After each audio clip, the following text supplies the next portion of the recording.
Forever Evil.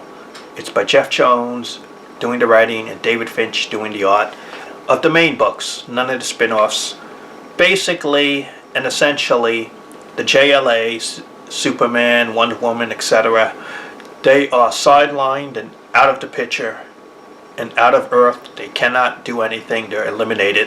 And an evil JLA from an alternate dimension has ended up on the DC Earth to rule the world.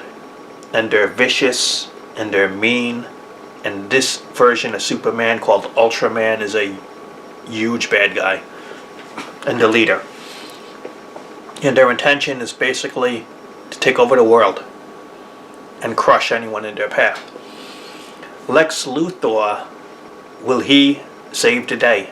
He has to form a group of villains who are left to combat this evil JLA to save the planet. That's right, the bad guy, or I should say the bad guys. Can they save the world?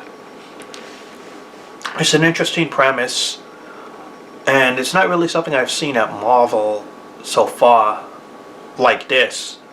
Geoff Johns, you could tell, he is maybe one of the last good writers of his generation that pays respect, really knows the characters and understands them and writes the characters correctly. You see, a lot of modern writers, I find, especially at Marvel, they are not paying homage to the characters' origins, their personality. They are writing the characters how they want to write the characters, rather than writing the characters' voices, their personalities, how they should be. Does that kind of make sense? That a lot of modern writers just are twisting the characters to fit their ideas for the writer, instead of the writer working with what is established and working creatively to get the voice of the character right.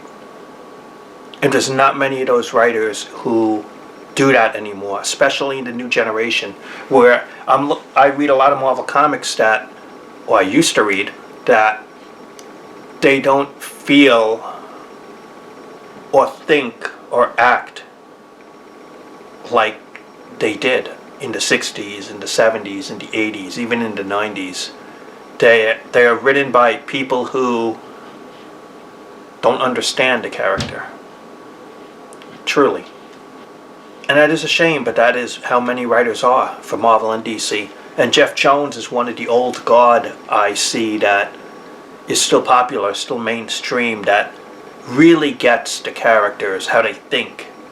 And he writes to service the character correctly, than twisting these characters to fit his ideas. At least that's how I view it. His Lex Luthor, his Sinestro, his just the Flash villains, he kind of gets it.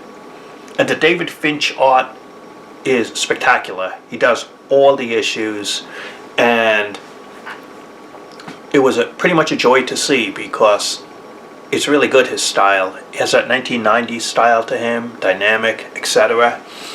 And so this Forever Evil, I really didn't know what to expect until I read it. The good art, good writing. I think it's something to track down, to read. If you can get it for free at the library or buy it, I think you will enjoy it. The only thing is, I read the main series, none of the spin-offs or anything like that, and it didn't interest me, and I didn't need it to enjoy the story. So that's my review of it. Thanks for watching. Talk to you later.